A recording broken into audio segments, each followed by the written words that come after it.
I si veure les coses amb massa claretat tingués un preu? Però no parlo de la vista, sinó de veure la veritat.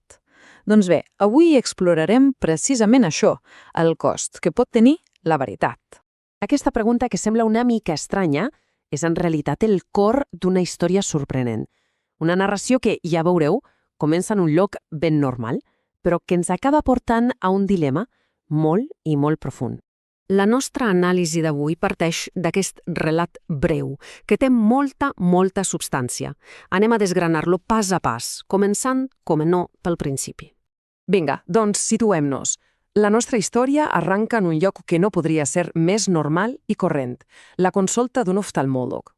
El protagonista és un noi jove, 25 anys, aparentment en plena forma. L'escenari, una consulta mèdica.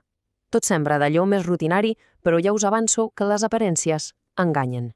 Comença la prova de visió estàndard, la típica pantalla il·luminada amb números i lletres, una escena que segur que és familiar per a gairebé tothom. El de sempre, vaja. Passem ara als resultats. I aquí, a primera vista, sembla que tot va perfecte, que són resultats boníssims. Però només a primera vista. El noi passa la prova amb una facilitat que sorprèn. No falla ni un sol número. Línia rere línia va demostrant una claretat visual absoluta. O sigui, la seva vista no és només bona, és perfecta. Perfecta. Arriba a llegir fins i tot aquelles xifres minúscules, les que estan al límit del que és humanament possible veure. No hi ha cap mena de dubte, la seva visió no té cap defecte. I el mateix oftalmòleg ho confirma, Ho valida objectivament. No hi ha lloc per al dubte. El diagnòstic sembla evidentíssim, oi que sí? Doncs aquí, just aquí, és on la història fa un gir de 180 graus, on la lògica sembla que es trenca per complet. Atenció. Just després de confirmar que té una vista perfecta, el metge fa una cosa inexplicable.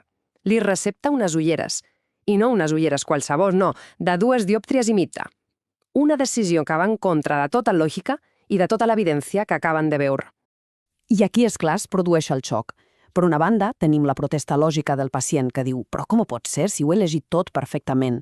I per l'altra, la resposta del metge, que és una amenaça directa. Rebutja la lògica i a sobre insinua que el problema potser és mental. Aquest és el moment clau, el de la submissió, la por. La por a ser etiquetat de boix, a que l'enviïn a un psiquiatre, és més forta que la seva pròpia certesa. I al final, cedeix. Cedeix davant d'una autoritat que és completament irracional. Bé, arribats a aquest punt, és bastant evident que aquesta història no va d'un simple examen ocular, oi? És una al·legoria molt potent sobre una cosa molt més profunda. Anem a veure-ho. Aquí tenim la clau de tot. La visió perfecta de la qual parla el relat no té a veure amb els ulls. És una metàfora. És la capacitat de veure les veritats incòmodes del món. Veure-les tal com són, sense filtres, sense cap mena de consol. I el metge, en un moment de confidència, li revela el secret. El veritable problema de veure la veritat és que incomoda. Incomoda el poder, desafia l'estatus quo, les estructures socials que ja estan establertes. I el preu a pagar per aquesta claretat? El preu és altíssim. Significa ser un proscrit, un marginat, patir el que el text anomena una mort civil.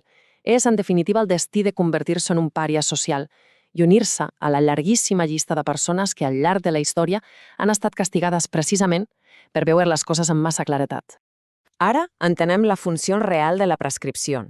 Les ulleres no són per corregir la vista, sinó tot el contrari, són per emmol·lular-la.